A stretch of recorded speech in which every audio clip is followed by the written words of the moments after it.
رات کی سیاہی ہر سو پھیل چکی تھی۔ خانزادہ ہاؤس میں ہر طرف سناٹا پھیلا ہوا تھا۔ رباب جو ابھی اپنی کتابیں لے کر بیٹھی ہی تھی کہ اس کا فون بج اٹھا۔ اسٹریم پر نام پڑھتے ہی اس کے چہرے پر مسکراہٹ پھیل گئی۔ رباب نے فوراً کال ریسیو کی۔ کیا کر رہی تھی؟ فون کی دوسری طرف نرم آواز میں پوچھا گیا۔ پڑھنے لگی تھی۔ ایگزامس ہے میرے۔ رباب نے شرمیلی مسکراہٹ چہرے پر لاتے اپنی کتاب پر ہاتھ پھیرتے کہا۔ پڑھ بھی لینا، پہلے مبارکباد تو دے دو۔ ارسل نے شرارتی انداز میں کہا۔ کس بات کی مبارکباد؟ رباب نے انجان بنتے پوچھا۔ ہمارا رشتہ پکا ہونے کی خوشی میں فائنلی تمہارے دادا جان مان ہی گئے۔ ارسل نے گہرا سانس بھرا۔ زیادہ خوش مت ہو، شادی ابھی نہیں ہو رہی، 1 سال بعد ہوگی۔ رباب نے آنکھیں گھماتے کہا۔ ہائے ظالم سماج۔ ارسل کی سرد آہ سنتے ہی رباب کھلکھلا کر ہنس دی۔ تم کیا سمجھ رہی ہو؟ میرے بھائی سے رشتہ پکا ہو گیا تو شادی بھی ہو جائے گی کیا؟ رباب جو ارسل سے بات کری تھی، مشال کی فوراً دھاڑ سے کمرے میں داخل ہوتے اس نے فوراً کال کاٹ دی۔ کیا ہوا بھابھی؟ رباب نے دھیمے لہجے میں پوچھا۔ کیا ہوا؟ اتنی انجان مت بنو۔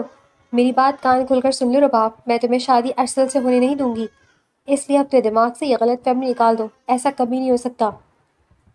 مشال رباب کا بازو پکڑے غصے سے چلائی۔ بھابھی مگر ہوا کیا ہے؟ آپ ایسا کیوں کہہ رہی ہیں؟ رباب کی آنکھوں سے آنسو بہنے لگے۔ ہوا کیا ہے؟ کیا میں نہیں جانتی کہ میرے معصوم بھائی کو تم نے اپنی ادائیں دکھا کر اسے اپنی محبت کے جال میں پھنسایا؟ ورنہ تو تم اس قابل بھی نہیں تھی کہ میرا بھائی تمہیں منہ لگاتا۔ تمہاری وجہ سے امی کو ارسل کی ضد ماننی پڑی اور تمہارا رشتہ مانگنا پڑا، مگر بہت جلد یہ منگنی ٹوٹ جائے گی۔ مشال نے رباب کا جبڑا دبوچتے آنکھوں میں سرخی لیے کہا۔ بس بہت ہو گیا بھابھی، چھوڑیں مجھے۔ رباب نے غصے سے مشال کا ہاتھ جھٹکا۔ آپ میرے ساتھ ایسا نہیں کر سکتی۔ رباب غصے سے چلائی۔ تمہاری یہ جرأت؟ مشال نے غصے سے رباب پر ہاتھ اٹھایا مگر رباب نے مشال کے ہاتھ کو ہوا میں ہی جکڑ لیا۔ اب اور نہیں، آپ کے ظلم میں مزید نہیں سہوں گی۔ جائیں شوق سے جا کر میرا اور ارسل کا رشتہ ختم کریں، مگر میں بھی آپ کا کوئی لحاظ نہیں کروں گی۔ کل ہی میں دادا جان اور سہراب بھائی کو آپ کی اصلیت بتا دوں گی، آپ کا راز سب کے سامنے فاش کر دوں گی۔ میرا رشتہ ختم ہونے کے ساتھ ساتھ آپ کا بھی رشتہ 1 سیکنڈ میں اس گھر اور سہراب بھائی سے ختم ہو جائے گا، بلکہ سہراب بھائی خود آپ کا ہاتھ پکڑ کر آپ کو گھر سے نکالیں گے جب انہیں معلوم ہوگا کہ آپ نے ان کے اعتبار کا خون کیا ہے۔ اس لیے جو کچھ کرے گا سوچ سمجھ کر کیجیے گا۔ رباب چیلنجنگ انداز میں کہتی واش روم کی طرف بڑھنے لگی کہ مشال نے سفید پڑتے چہرے سے رباب کا بازو پکڑ کر اسے روکا۔ کون سی یاد کی بات کر رہی ہو؟ مشال نے اپنے لہجے کو نارمل رکھنے کی کوشش کی۔ وہی جو کل آپ اپنی امی کو بتا رہی تھی۔ رباب نے مشال کے کان کے قریب جھک کر کہا اور مسکراتے ہوئے واش روم کی طرف بڑھ گئی، جبکہ مشال کے قدم بری طرح لڑکھڑا گئے۔ اس کا چہرہ اس قدر سفید پڑ چکا تھا جیسے چہرے سے خون نچڑ چکا ہو۔ وہ کانپتے قدموں سے فوراً اپنے کمرے کی طرف بھاگی۔ میں آپ کا راز سب کے سامنے فاش کر دوں گی۔ مشال اپنے کمرے میں آتی پریشانی سے چکر کاٹنے لگی۔ نہیں نہیں، ایسا نہیں ہو سکتا، مشال کانپتے ہوئے لہجے میں بولی۔ اس کے ہاتھ بری طرح کانپ رہے تھے، اس کا جسم خوف کے مارے پسینے سے شرابور ہو چکا تھا۔ سہراب بھائی خود آپ کا ہاتھ پکڑ کر آپ کو گھر سے نکالیں گے جب انہیں معلوم ہوگا کہ آپ نے ان کے اعتبار کا خون کیا ہے۔ رباب کی دھمکی ابھی تک مشال کے ذہن میں گردش کر رہی تھی۔ نہیں، مشال نے روتے ہوئے اپنے بال جکڑ لیے۔ سہراب نے مجھے چھوڑ دیا یا مجھے گھر سے نکال دیا تو میں مر جاؤں گی۔ مشال زمین پر بیٹھی پھوٹ پھوٹ کر رو دی۔ نہیں رباب، تم ایسا نہیں کر سکتی۔ سہراب میری واحد محبت ہے، وہ مجھ سے دور ہو گیا تو میں جیتے جی مر جاؤں گی۔ نہیں، میں سہراب کی نظروں میں اپنی نفرت نہیں دیکھ سکتی، میں یہ کبھی برداشت نہیں کر پاؤں گی۔ مشال اپنے آنسو پوچھتے ایک فیصلہ کرتے اٹھی اور بیڈ پر سوئی اپنی 2 سالہ بیٹی زمل کے ماتھے کو چومنے لگی۔ سوری میری جان، مما کو اور اپنے بھائی کو معاف کرنا۔ مشال نے اپنے بھرے وجود پر ہاتھ پھیرتے آنکھوں میں نمی لیے، زمل کے چہرے، ماتھے اور ہاتھوں کو چوما اور بغیر کچھ سوچے اگلے ہی لمحے وہ فوراً چھت کی طرف بھاگی۔ مشال جیسے ہی چھت پر آئی، ٹھنڈی ہواؤں سے ایک دم اس کا جسم کانپنے لگا۔ آپ بہت اچھے ہیں سہراب۔ مشال کو شادی کے بعد کی اپنی پہلی سالگرہ کا منظر یاد آیا جب سہراب نے محبت سے اس کے لیے ڈنر پلان کیا تھا۔ شکریہ میری جان، مجھے اس قدر پیارا تحفہ دینے کے لیے۔ مشال کی آنکھوں میں آنسو آ گئے وہ منظر یاد کرتے وقت جب ان دونوں کو زمل کے بارے میں معلوم ہوا تھا۔ سہراب بھائی خود آپ کا ہاتھ پکڑ کر آپ کو گھر سے نکالیں گے جب انہیں معلوم ہوگا کہ آپ نے ان کے اعتبار کا خون کیا ہے۔ آئی ایم سوری سہراب، مجھ سے بہت بڑی غلطی ہو گئی، مجھے معاف کر دیجیے گا، مگر میں نے صرف آپ سے محبت کی ہے۔ میں آپ کی آنکھوں میں اپنے لیے بیگانگی اور نفرت نہیں دیکھ سکتی۔ آپ کی بے رخی سے مشال ویسی مر جائے گی۔ اس سے پہلے آپ مجھے اپنی زندگی سے نکالیں، میں آپ کی زندگی سے خود چلی جاتی ہوں۔ مشال نے آنکھیں بند کی اور اگلے لمحے چھت سے کود گئی۔ بی بی جی صاحب! پچھلی سائڈ پر کھڑا گارڈ جو ڈیوٹی دے رہا تھا فوراً بھاگتا ہوا آیا۔ مشال، یہ کیسے ہوا؟ گارڈ کے چلانے پر سہراب بھاگتا ہوا آیا۔ میں نے صرف آپ سے محبت کی ہے، میرال نے تکلیف سے کہا، اور اگلے لمحے وہ تکلیف سے بے ہوش ہو گئی۔ پورا فرش اس کے خون سے بھر چکا تھا۔ مشال آنکھیں کھولو، گاڑی نکالو جلدی۔ سہراب فوراً مشال کو اپنی باہوں میں اٹھاتا گاڑی کی طرف بھاگا اور تیزی سے گاڑی دوڑاتا ہسپتال کی طرف روانہ ہوا۔ ہسپتال کی سرد راہداری میں سہراب خانزادہ پریشانی سے چکر کاٹ رہا تھا۔ میں نے صرف آپ سے محبت کی ہے، مشال کے بے ہوش ہونے سے پہلے کے الفاظ سہراب کے کان میں گونجے۔ آخر تمہیں اتنی رات کو چھت پر جانے کی کیا ضرورت تھی مشال؟ سہراب پریشانی سے ٹہلتا بولا۔ ہاسپٹل کے سرد ماحول میں اس کا دل گھبرا رہا تھا۔ 2 گھنٹے سے مشال کا آپریشن ہو رہا تھا مگر ڈاکٹرز نے ابھی تک کوئی تسلی بخش جواب نہیں دیا تھا۔ یا اللہ مشال اور میرے بچے کی حفاظت کرنا۔ سہراب نے دل ہی دل میں دعا کی۔ مسلسل انتظار کرنے کے بعد سہراب دیوار سے ٹیک لگائے کھڑا تھا کہ آپریشن تھیٹر کا دروازہ کھلا۔ ڈاکٹر کیسی ہے Mishal? I am sorry mister Sohrab, مگر ہم آپ کے بچے کو نہیں بچا سکے۔ آپ کی وائف کی حالت کافی نازک ہے، انہیں ہم نے انڈر آبزرویشن میں رکھا ہے، دعا کریں کہ انہیں ہوش آ جائے۔ ڈاکٹر کہتے آگے کی طرف بڑھ گئے جبکہ سہراب کی دنیا متزلزل ہو گئی۔ ایک طرف وہ اپنا بیٹا کھو چکا تھا اور دوسری طرف اس کی بیوی زندگی اور موت کی کشمکش میں تھی۔ سہراب کی آنکھوں سے آنسو بہہ نکلے۔ تبھی اسے دور فجر کی اذان سنائی دی۔ وہ فوراً مجلس کی طرف بڑھ گیا۔ رات کا آخری پہر تھا۔ رباب بی بی دروازہ کھولے۔ رباب جو پڑھائی کر کے اب سونے کے لیے لیٹنے لگی تھی، ملازمہ کی آواز پر فوراً اس نے دروازہ کھولا۔ کیا ہو گیا راشدہ بی؟ اتنی رات کو آپ یہاں نیند نہیں آ رہی تھی کیا؟ رباب نے دروازہ کھولتے فوراً پوچھا۔ بی بی جی مشال بی بی چھت سے گر رہی ہیں، ان کی حالت بہت زیادہ خراب ہے، سہراب خانزادہ انہیں ہسپتال لے کر گئے ہیں، ملازمہ نے ہانپتے ہوئے بتایا۔ کیا؟ رباب نے شاک کی حالت میں ملازمہ کو دیکھا۔ کیسے گری وہ؟ رباب نے کانپتے ہوئے لہجے میں پوچھا۔ جی پتہ نہیں، یہ تو آپ مشال بی بی جی بتا سکتی ہیں، اللہ کرے انہیں ہوش آ جائے۔ ملازمہ نے جھولی پھیلائے دعا کی۔ رباب کے ماتھے پر پسینے کے ننھے ننھے قطرے چمکنے لگے۔ دادا جان کہاں ہیں؟ رباب نے اپنے لہجے کو بمشکل نارمل رکھتے پوچھا۔ وہ لاؤنج میں ہے، بہت پریشان ہے وہ بھی، مگر یہ آپ کے ماتھے پر پسینے کیوں آ رہے ہیں، وہ بھی اتنی سردی میں؟ ملازمہ نے حیرانی سے رباب کو دیکھتے پوچھا۔ ایسا کچھ نہیں، میں دادا جان کے پاس جا رہی ہوں، آپ زمل کو دیکھ لیں ایک بار۔ رباب فوراً گھبراتی کچن سے باہر لاؤنج کی طرف بڑھی۔ تو رباب اپنے ماتھے سے پسینہ پوچھتی نیچے لاؤنج میں آئی جہاں دادا جان مسلسل کسی کو فون ملا رہے تھے۔ دادا جان مشال بھابی کیسے گری؟ رباب نے دادا جان کے پاس بیٹھتے پریشانی سے پوچھا۔ معلوم نہیں بیٹا، میں اور صحرا میرے کمرے میں تھے کہ اچانک گارڈ کی آواز پر صحرا بھاگا اور وہ زمین پر خون و خون گری ہوئی ملی۔ دادا جان نے بتایا۔ اب کیسی طبیعت ہے، کیا ہوش آ گیا انہیں؟ رباب نے اپنے ہاتھ مسلتے پوچھا۔ یہی پوچھنے کے لیے تو کب سے میں سہراب کو فون کر رہا ہوں مگر وہ فون ہی نہیں اٹھا رہا۔ دادا جان پریشانی سے بولے۔ اچھا پریشان مت ہو، وہ بھی وہاں پریشان ہوں گے، آپ نماز پڑھ لیں، میں آپ کے لیے چائے بنا دیتی ہوں، صبح ہوتی ہم چلیں گے مشال بھابی کے پاس۔ رباب نے دادا جان کو دیکھتے کہا۔ ٹھیک ہے زمل کہاں ہے؟ اسے دیکھ لو ایک بار، بیچاری ننھی سی جان کو معلوم ہی نہیں کہ ماں کس حال میں ہے۔ دادا جان زمل کے لیے پریشان ہوئے۔ میں نے بھیجا ہے راشد ابھی کو، آپ اپنے کمرے میں چلیں، میں چائے لے کر آئی۔ رباب کہتے کچن کی طرف بڑھ گئی جبکہ دادا جان نماز پڑھنے کی غرض سے اپنے کمرے کی طرف بڑھے۔ رباب ہانپتے ہوئے کچن میں آئی، اس کی چال میں لڑکھڑاہٹ واضح تھی۔ کچن میں اندھیرا تھا مگر اس نے لائٹ تک نہیں جلائی۔ نہیں یہ کیا ہو گیا؟ رباب نے کانپتے ہاتھوں سے نل کھولا اور پانی کی چھینٹیں اپنے چہرے پر مارے۔ وشال بھابی نے چھت سے چھلانگ لگا دی۔ تمہیں تو خوش ہونا چاہیے، یہی چاہتی تھی نا تم؟ رباب کی پرچھائی نے مسکراتے ہوئے کہا۔ نہیں میں ایسا نہیں چاہتی تھی۔ رباب نے نفی میں سر ہلایا۔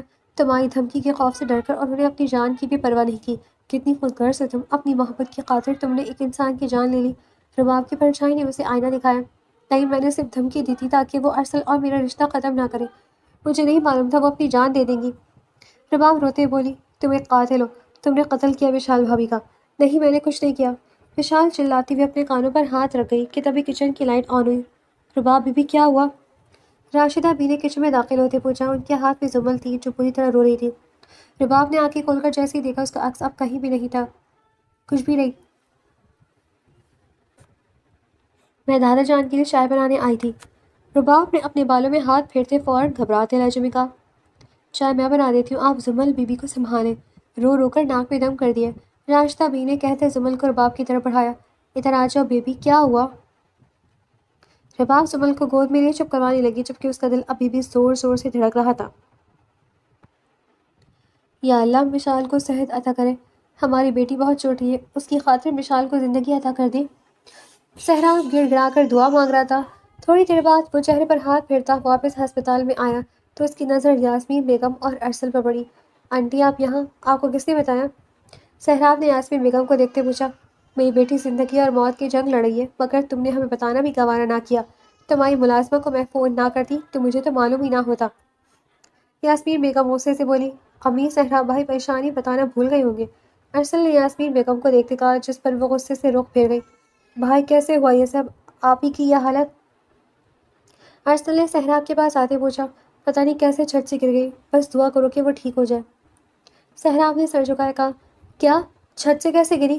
یاسمین بیگم نے پریشانی سے پوچھا۔ امی پلیز خاموش ہو جائیں، آپ ان کی حالت نہیں دیکھ رہی۔ ارسل نے دھیمی آواز میں یاسمین بیگم کو کہا اور انہیں چپ رہنے کا اشارہ کیا، جس پر وہ خاموش ہو گئی۔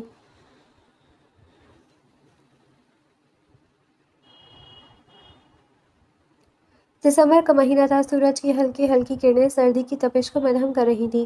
رباب دادا جان کا ہاتھ پکڑے ہسپتال میں داخل ہوئی۔ دادا جان آپ یہاں کیوں آ گئے؟ پہلے ہی آپ کی طبیعت ٹھیک نہیں رہتی۔ دادا جان کو دیکھ کر سہراب فوراً ان کی طرف بڑھا۔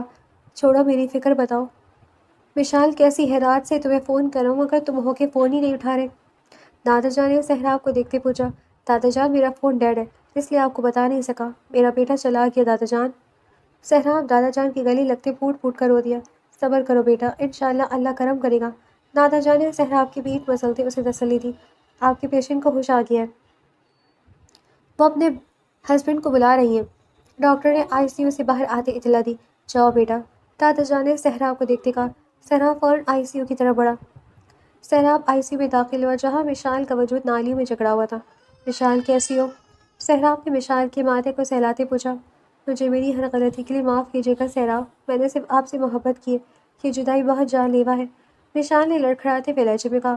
ایسا مت کہو مشال، تمہیں ٹھیک ہونا پڑے گا میرے لیے، زمن کے لیے۔ سہراب مشال کا ہاتھ پکڑتے رو دیا۔ میرا اور آپ کا ساتھ بس اتنا ہی تھا۔ مشال کی بات پر سہراب نے نفی میں سر ہلایا۔ تم ٹھیک ہو جاؤ گی؟ سہراب نے جیسے مشال سے زیادہ خود کو تسلی دی۔ پلیز رباب کو بلا دیں، مشال نے دھیمے لہجے میں کہا۔ سہراب سر ہلاتا ہوا کمرے سے نکل گیا۔ رباب کانپتے قدموں سے کمرے میں داخل ہوئی۔ رباب کے پیچھے ہی یاسمین بیگم بھی داخل ہوئی۔ وہ جاننا چاہتی تھی کہ مشال نے ان سے ملنے کی بجائے رباب کو کیوں بلایا۔ تمہاری دھمکی نے مجھے اس حال میں پہنچا دیا۔ مشال رباب کو دیکھتی تلخی سے بولی۔ مشال کو اس حالت میں دیکھتے رباب کے دل پر بوجھ آ گیا۔ آئی ایم سوری بھابھی، میں نے ایسا نہیں چاہا تھا، مجھے معاف کر دیں۔ رباب مشال کے سامنے ہاتھ جوڑ کر معافی مانگنے لگی۔ رباب میری بات سنو، تمہیں قسم ہے تم وہ بات کبھی سہراب کو نہیں بتاؤ گی۔ مشال نے رباب کو دیکھتے کہا۔ نہیں بتاؤں گی بھابھی، وعدہ، مگر آپ پلیز ٹھیک ہو جائیں۔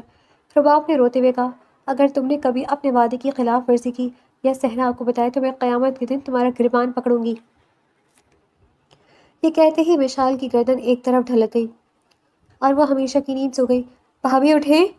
رباب روتے ہوئے چلائی۔ مشال میری بچی اٹھو! رباب کے پیچھے کھڑی یاسمین بیگم فوراً سے اپنی بیٹی کی طرف بڑھی۔ مشال! یاسمین بیگم کا رونا سنتے سب بھاگتے ہوئے اندر آئے۔ سہراب دیکھو مشال آنکھیں نہیں کھول رہی۔ مشال! سہراب روتا ہوا مشال کی طرف بڑھا مگر اس کا دنیا سے ہر تعلق ٹوٹ چکا تھا۔ رباب روتی ہوئی اپنے قدم پیچھے لیتی بھاگتی ہوئی باہر گئی۔ یا اللہ، یہ کیا ہو گیا مجھ سے؟ مجھے معاف کر دے میرے مولا۔ رباب سرد کوریڈور میں دیوار کے ساتھ لگتی پھوٹ پھوٹ کر رو دی۔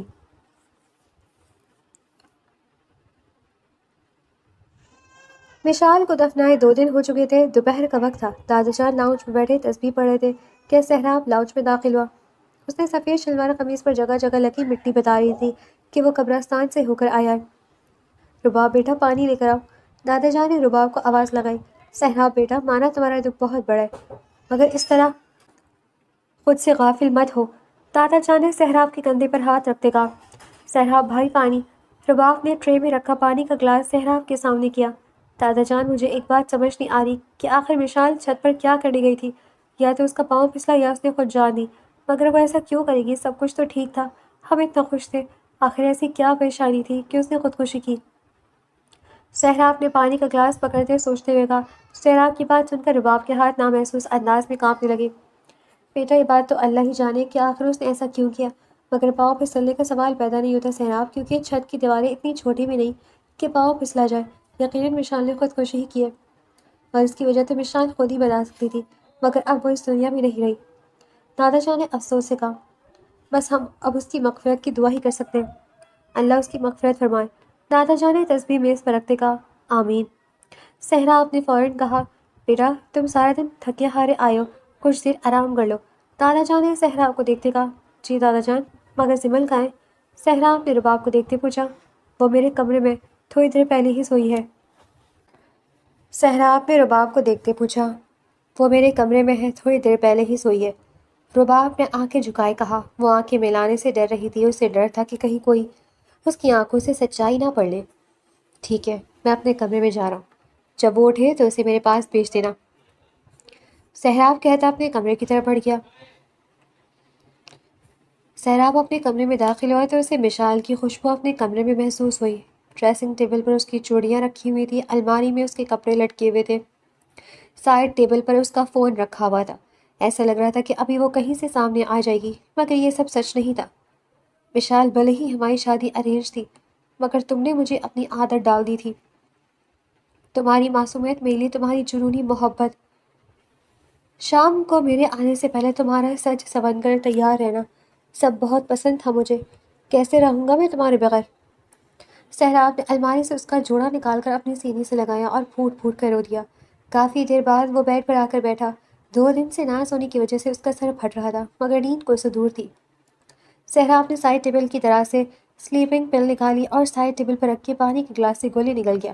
کچھ دیر بعد اس کی آنکھیں بھاری ہونے لگی اور وہ مشال کے جوڑے کو اپنے سینے سے لگائے نیند کی وادیوں میں کھو بیٹھا۔ بہروز خان زادہ دادا جان کا ایک بیٹا تھا، شامیر خان زادہ، اور ایک بیٹی سلمیٰ خان زادہ۔ شامیر خان زادہ کی شادی ان کی پھوپھوزاد شمائلہ سے ہوئی تھی، جن سے ان کی 2 بیٹیاں ہوئیں، مگر وارث کے لیے انہوں نے اپنے چچا کی بیٹی زہرا بیگم سے شادی کی، جن سے سہراب خان زادہ پیدا ہوا۔ شامیر خان زادہ کی دوسری شادی سے دل برداشتہ ہو کر شمائلہ بیگم اپنی بیٹیوں کو لے کر اپنے بھائی کے پاس امریکہ چلی گئی اور کبھی پلٹ کر آنا دیکھا نہیں۔ سہراب کبھی اپنی بہنوں سے ملا تک نہیں تھا۔ شمائلہ بیگم کے ساتھ کی گئی زیادتی شامیر خان زادہ کے دل کو کچوکے لگاتی رہی اور وہ 10 سال پہلے ہارٹ اٹیک سے اپنی جان کی بازی ہار گئے۔ تب سہراب صرف 17 سال کا تھا۔ زہرا بیگم نے شامیر خان زادہ کے بغیر سہراب کو اکیلے پروان چڑھایا، مگر کچھ سال پہلے وہ ٹی بی کی بیماری سے سسکتے سسکتے اپنی جان دے گئی۔ رباب جتوئی بہروز خان زادہ کی اکلوتی بیٹی سلمیٰ خان زادہ کی بیٹی تھی۔ سلمیٰ خان زادہ کے شوہر کی وفات کے بعد اس کے سسرال والوں نے انہیں گھر سے نکال دیا اور وہ روتے ہوئے اپنے والد کے گھر آ گئی۔ انہوں نے اپنے شوہر کے بغیر اکیلے رباب کو پالا اور 2 سال پہلے جب رباب 20 سال کی تھی تب اس کی ماں دار فانی سے کوچ کر گئی۔ خانزادہ حویلی میں اب دادا جان، سہراب خان زادہ، رباب جتوئی اور ننی زمل رہتے تھے۔ رات کا سناٹا ہر سو پھیلا ہوا تھا۔ رباب اپنے کمرے میں جا نماز پر سجدے میں جاتی ہر طرح رو دی، اللہ تعالیٰ پلیز مجھے معاف کر دے، میں نے تو صرف ایسے ہی کہا تھا، میں سچ میں تھوڑی سہراب بھائی کو کچھ بتانے لگی تھی، مگر مشال بھابھی نے میری دھمکی کے خوف سے اپنی جان دے دی، یا اللہ مجھے معاف کر دے، میری وجہ سے زمل اپنی ماں کی خوشبو سے محروم ہو گئی، یہ گلٹ میری جان لے لے گا، پلیز میرے رب مجھے معاف کر دے، مجھے سکون عطا کر دے۔ رباب روتی ہوئی اپنے گناہوں کی معافی مانگ رہی تھی، اس بات سے بے خبر کہ دادا جان جو اسے چائے کا کہنے آئے تھے سب سن چکے تھے۔ دادا جان نے خاموشی سے دروازہ بند کیا اور واپس اپنے کمرے کی طرف بڑھ گئے۔ یہ تم نے کیا کیا رباب؟ صحرا کو اگر پتہ چلا تو؟ دادا جان نے پریشانی سے سوچا، یا اللہ میرے بچوں کی حفاظت کرنا۔ دادا جان نے پریشانی سے دعا کی۔ مشال کو دنیا سے گئے 3 مہینے ہو چکے تھے۔ سہراب لان میں بینچ پر بیٹھا سگریٹ پھونک رہا تھا کہ دادا جان اس کے برابر میں آ کر بیٹھ گئے۔ کیوں اپنی زندگی کو اس سگریٹ کی طرح جلا رہے ہو؟ دادا جان کی آواز سنتے سہراب نے فوراً سگریٹ پھینک دی۔ دادا آپ یہاں، مجھے بلا لیا ہوتا۔ سہراب نے سگریٹ کو اپنے جوتے سے مسلتے کہا، تم گھر پر ہوتے کہاں ہو؟ ابھی بھی تمہیں لان میں دیکھ کر میں فوراً آ گیا کہ کہیں تم پھر سے نہ نکل جاؤ کہیں۔ دادا جان نے اداس بھری لہجے میں کہا، ارے دادا ایسی بات نہیں ہے، آپ کو کوئی کام تھا تو بتائیں نا مجھے۔ سہراب نے فوراً کہا، کام تو ہے تم سے، بلکہ درخواست سمجھ لو اس سے۔ دادا جان نے تمہید باندھ دی، دادا جان آپ درخواست نہیں کریں، حکم کریں، کہیے۔ سہراب نے دادا جان کا ہاتھ پکڑ کے کہا، بیٹا زمل ابھی چھوٹی ہے، اسے ماں کی ضرورت ہے، کوئی ایسی لڑکی جو زمل کی اپنی بیٹی کی طرح پیار دے۔ میں چاہتا ہوں کہ تم رباب سے شادی کر لو، بہت اچھی بچی ہے وہ زمل کا بہت خیال رکھے گی، پلیز بیٹا مان جاؤ۔ دادا جان کے سہراب کے سر پر ہاتھ پھیرتے ہوئے کہا تھا، یہ آپ کیا کریں دادا جان، رباب سے میں کیسے شادی کر سکتا ہوں، وہ تو ارسل کی منگیتر ہے۔ سہراب نے حیرت سے کہا، بیٹا تم جانتے ہو میں رباب اور ارسل کے رشتے کے خلاف تھا۔ ارسل کی ماں بہت تیز ہے، وہ رباب کو کبھی برداشت نہیں کرے گی۔ پہلے میں صرف مشال کے منہ کو مانا تھا، اور پھر مجھے یہ بھی تسلی تھی کہ ان کی بیٹی ہمارے گھر میں ہے تو وہ لوگ ہماری بیٹی کا بھی خیال رکھیں گے، مگر اب تو سوال ہی پیدا نہیں ہوتا۔ پلیز تو میری بات مان جاؤ اور رباب سے شادی کر لو۔ دادا جان نے التجا کی، مگر دادا جان، مشال کو ابھی گزرے وقت ہی کتنا ہوا ہے، لوگ کیا کہیں گے؟ سہراب نے ایک اور جواز دیا اور انکار کا، بیٹا لوگوں کا کیا ہے، ان کا تو کام ہی ہے باتیں کرنا، ہمیں تو اپنے گھر کو دیکھنا ہے۔ زمل کو ایک ماں کی ضرورت ہے اور تم اس بات سے منہ نہیں موڑ سکتے۔ اتنی جلدی انکار مت کرو، مجھے سوچ کر جواب دینا۔ میں نماز پڑھ لوں پھر کھانا کھاتے ہیں۔ دادا جان کہتے اندر کی طرف بڑھ گئے، جبکہ سہراب پیچھے گہری سوچوں میں گھر گیا۔ کیا؟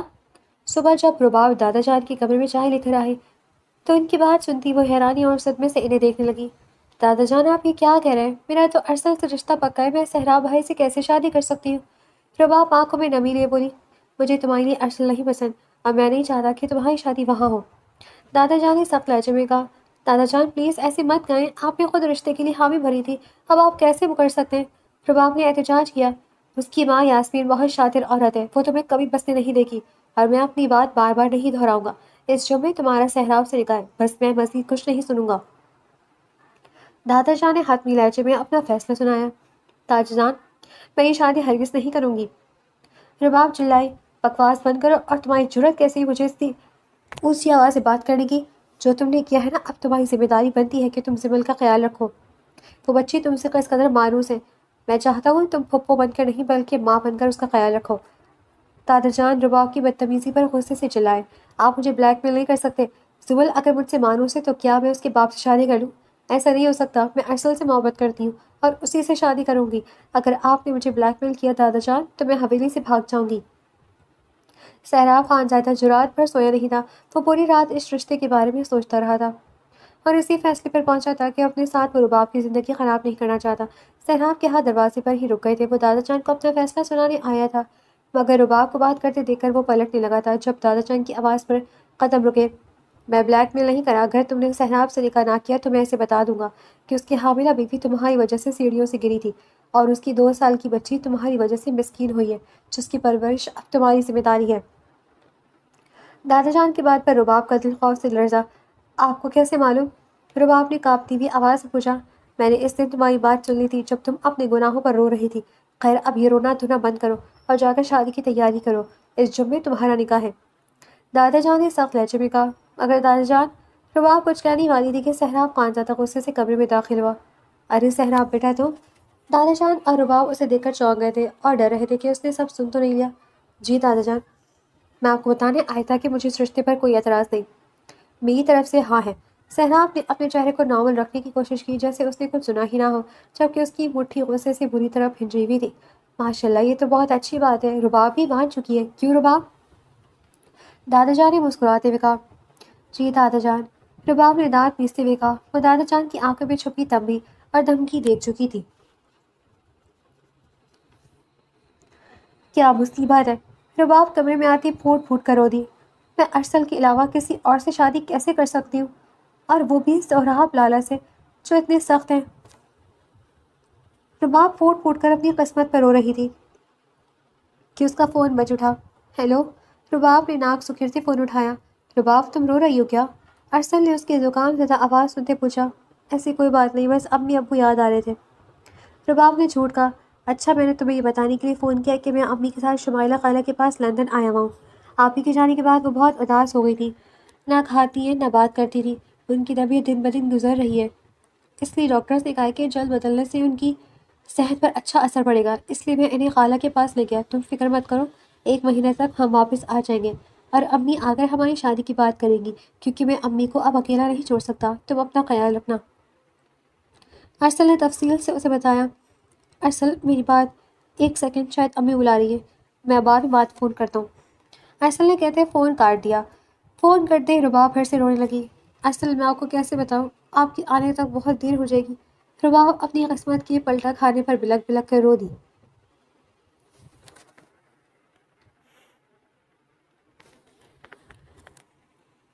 دیکھتے ہی دیکھتے جمعے کا دن آن پہنچا۔ رباب سرخ رنگ کا عروسی جوڑا پہنے ہلکا سا میک اپ کیے ڈریسنگ ٹیبل کے سامنے بت بن کر بیٹھی ہوئی تھی۔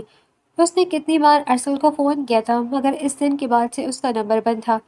رباب ابھی تک اس امید کے ساتھ فون پکڑے بیٹھی تھی کہ شاید ارسل کا فون آ جائے، مگر اس کی امید دم توڑ گئی جب دادا جان کے کہنے پر اس کے کزنز اسے نیچے لاؤنج میں لے گئی۔ مولوی صاحب نکاح شروع کریں۔ رباب کے سہراب کے برابر میں بیٹھتے ہی دادا جان نے مولوی صاحب کو کہا، رداب جتوئی ولد عالم جتوئی، آپ کا نکاح سہراب خان زادہ ولد شاہمیر خان زادہ سے طے پایا ہے، کیا آپ کو قبول ہے؟ مولوی صاحب نے رباب سے پوچھا۔ پڑھ بھی لینا، پہلے مبارکباد تو دے دو ہمارے رشتہ پکا ہونے کی خوشی میں۔ فائنلی تمہارے دادا جان مان ہی گئے۔ ارسل کی کھنکتی آواز رباب کے کان میں گونجی، بہت جلد تم میری دلہن بن کر میرے گھر آ جاؤ گی۔ ارسل کی محبت بھری باتیں اسے یاد آتی، اس کی آنکھیں بھگو رہی تھی۔ بولو رباب، مولوی صاحب پوچھ رہے ہیں۔ دادا جان نے رباب کے سر پر ہاتھ رکھا۔ دادا جان کی آواز پر رباب ہوش میں آئی اور ارسل کی محبت کو اپنے دل کے کونے میں دفنا گئی۔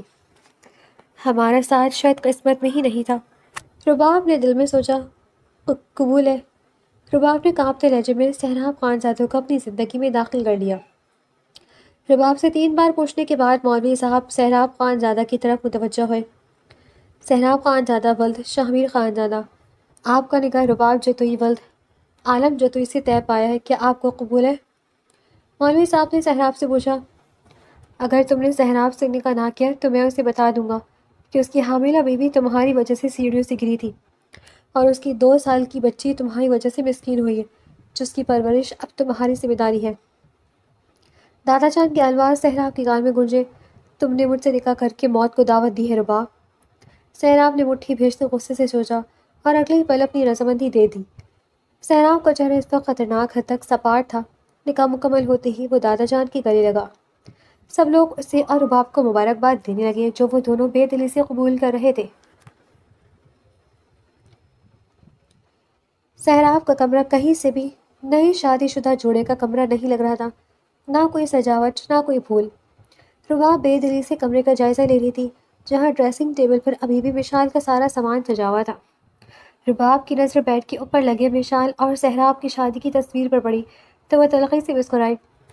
سہراب نے شاید یہ سب اس لیے نہیں ہٹایا تھا تاکہ وہ رباب کو یہ جتا سکے کہ اس کی زندگی میں مشال کے علاوہ کسی کی جگہ نہیں۔ رباب بیڈ پر بیٹھے بیٹھے تھک چکی تھی جبکہ سہراب اب تک کمرے میں نہیں آیا تھا۔ وہ دوسرے کمرے میں اپنی بیٹی کو سلا رہا تھا۔ رباب نے جھنجھلا کر اپنا گھونگھٹ اٹھایا اور بیڈ سے اٹھتی چینج کرنے کی غرض سے چینجنگ روم کی طرف بڑھنے لگی تھی کہ اس کا فون بج اٹھا۔ رباب نے اسکرین سامنے کی تو ارسل کا نام جگمگا رہا تھا۔ رباب نے غصے سے کال اٹھائی۔ آئی ایم سوری رباب، تمہاری اتنی کالز آئی تھی مگر میں اٹھا نہ سکا، امی ہاسپٹل میں تھی، میں بہت پریشان تھا۔ بتاؤ تم نے کیا کہنا تھا؟ ارسل نے فکر مندی سے پوچھا۔ ارسل کی آواز سنتے رباب کا گلا آنسوؤں سے بھر گیا۔ اب کیا ضرورت تھی فون کرنے کی، میں اب برباد ہو چکی ہوں۔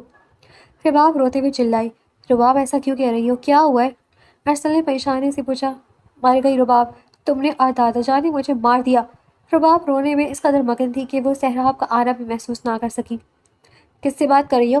سہراب نے کمرے میں داخل ہوتے جھٹکے سے رباب سے فون کھینچا اور ارسل کا نام دیکھتے اس کے ماتھے پر بل پڑے۔ میں رباب سہراب کو اپنے سامنے دے کر بھکلا گئی۔ قاتلہ کے ساتھ ساتھ تم بدکردار بھی ہو۔ شادی کی پہلی رات اپنے شوہر کا انتظار کرنے کے بجائے اپنے عاشق کو دکھڑے سنا رہی ہو۔ سہراب نے فون بند کرتے زمین پر زور سے پھینکا اور رباب کو غصے سے بازو سے دبوچا۔ چھوڑے مجھے، درد ہو رہے۔ رباب اس کی گرفت پر تکلیف سے آنکھیں بھیج گئی۔ سہراب کی انگلیاں اسے اپنے گوشت میں پیوست ہوتی محسوس ہوئیں۔ میں نے اسے فون نہیں کیا تھا، اس کا فون آیا تھا، میں اسے منع کرنے والی تھی کہ آئندہ فون نہ کرے۔ رباب نے روتے ہوئے صفائی دی۔ بکواس بند کرو اپنی، مجھے کوئی فرق نہیں پڑتا، تم جس مرضی سے بات کرو۔ مجھے تم صرف اتنا بتاؤ، مشال کو کیوں مارا تم نے؟ سہراب نے دھاڑتے ہوئے رباب کو کمرے سے تھاما۔ اس کی گرم سانسیں رباب کے چہرے پر پڑ رہی تھی۔ سہراب کی بات پر رباب کا چہرہ سفید پڑ گیا۔ آپ کو کیسے پتا؟ رباب نے کانپتے ہوئے پوچھا۔ تو یہ سب سچ ہے، اس دن تمہاری اور دادا جان کی بات سن لی تھی میں نے۔ اب سچ بتاؤ، کیوں مارا مشال اور میرے بچے کو؟ سہراب چلایا۔ میں نے اسے نہیں مارا، میں قسم کھاتی ہوں۔ رباب روتی ہوئی بے بسی سے چلا دی۔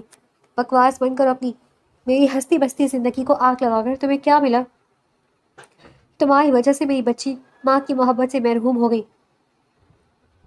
سیراب نے غصے سے دھاڑتے ہوئے رباب کو اس قدر زور سے چہرے پر تھپڑ مارا کہ وہ لڑکھڑاتے ہوئے بیڈ پر جا گری۔ تم سے شادی میں نے اس سے بدلہ لینے کے لیے کی ہے۔ میری ہستی بستی زندگی تم نے آگ لگا دی۔ میں تمہیں کیسے خوش رہنے دیتا؟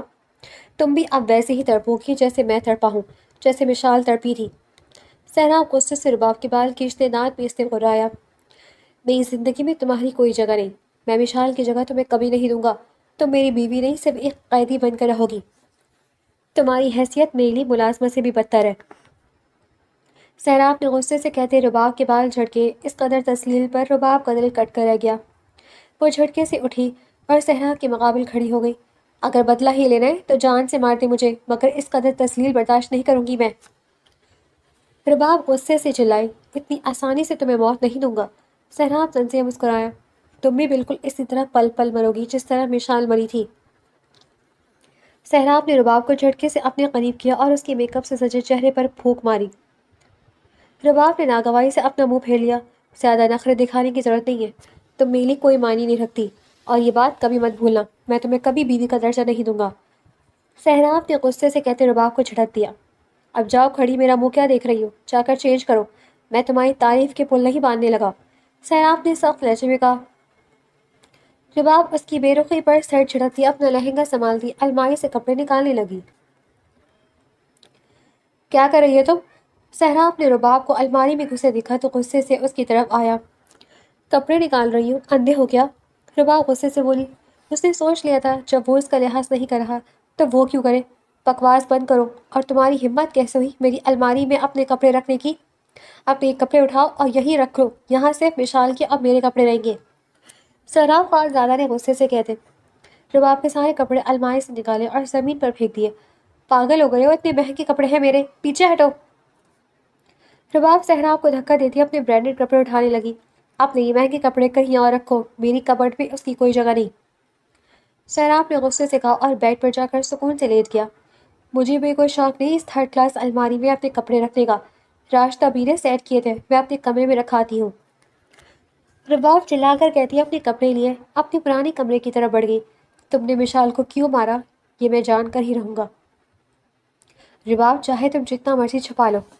رباب کے نکلتے ہی سیراب صفاقی سے بولا اور اپنی آنکھوں پر بازو ٹکا گیا۔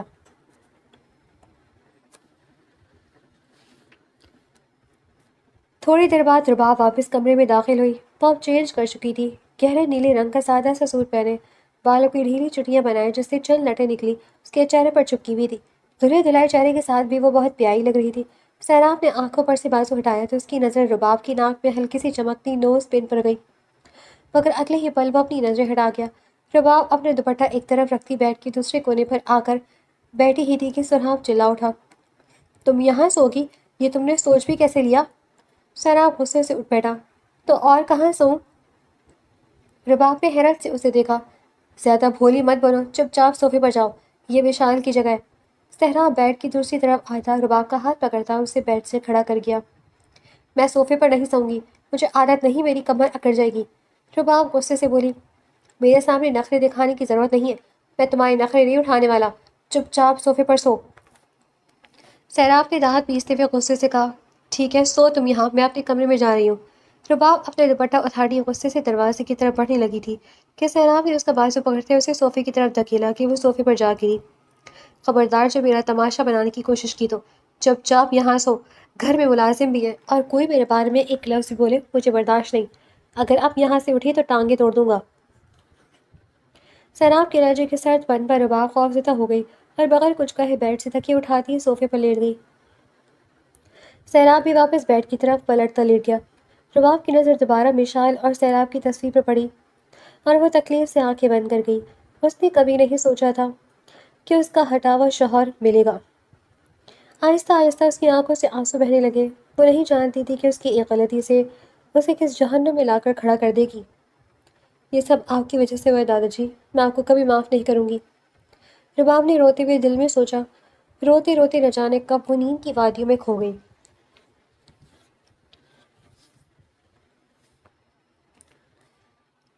سورج کی کرنیں کھڑکی سے چھن کر آتی رباب کے چہرے پر پڑی اس نے منہ بنا کر کروٹ بدلی مگر وہ یہ بھول گئی کہ وہ بیڈ پر نہیں صوفے پر سو رہی ہے۔ میری کمر! اگلے ہی پل وہ صوفے سے بری طرح زمین پر گر گئی اور اپنی کمر سہلانے لگی۔ سیراب جو گہری نیند سون رہا تھا، رباب کی چیخ اس کی آنکھ کھل گئی۔ کیا مسئلہ ہے؟ صبح صبح کیوں گلا پھاڑ رہی ہو؟ سیراب غصے سے چلایا۔ یہ سب آپ کی وجہ سے ہوا ہے۔ میں نے کہا تھا مجھے صوفے پر سونے کی عادت نہیں، اتنی بری طرح گری ہوں۔ رباب اپنی کمر سہلاتی غصے سے سیراب کو گھورتی کھڑی ہوئی۔ شکر کرو تمہیں صوفے پر جگہ دی، ورنہ تم تو زمین پر سونے کے قابل ہو۔ سیراب صفاقی سے کہتا بیڈ سے کھڑا ہو گیا۔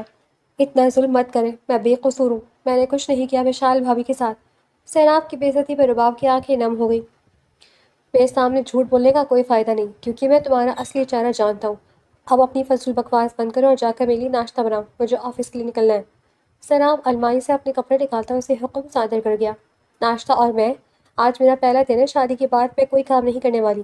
ناشتہ راشتہ بھی بنائیں گی، ویسے بھی میری کمر میں بہت درد ہے۔ رباب کہتی واپس سے صوفے پر کشن گود میں رکھتی آرام سے بیٹھ گئی۔ شادی کی پہلی صبح کہ تو ایسی ہی رہو جیسے یہ ہماری محبت کی شادی ہو۔ رباب کی بات پر سہراب طنزیہ لہجے میں مسکراتا ہوا بولا، تو شادی ہے، ویسے بھی دادا جان مجھے کوئی کام کرنے نہیں دیں گے۔ رباب نے ایک ادا سے کہتے اپنے بال جھٹکے۔